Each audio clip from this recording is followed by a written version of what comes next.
কিয়ামতের ময়দানে যখন কবরের ভিতরে যাব, আল্লাহ পাক রব্বুল আলামিনকে ডাক দিয়ে বলবো, আল্লাহ, এই যে আমার কাছে জান্নাতে যাওয়ার কোনো উসিলা নাই, কিন্তু মালিক আমি একটা জিনিস নিয়ে আসছি। কি জিনিসটা নিয়ে আসছো?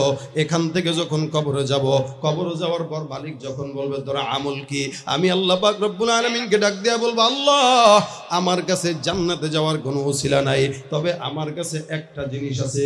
কি জিনিস? বলে আমি যখন কবরে যাওয়ার পর আল্লাহর ফেরেশতাদেরকে ডাক দিয়া বলবো, আমি আমার মালিকরে ডাক দিয়া বলবো, আল্লাহ, আমার পয়গম্বরের হাতের বরকত আমি আবু মাহজুরের চুলে আছে, এ পয়গম্বরের উম্মত হিসেবে আর কিছু নিয়ে আসতে পারি নাই।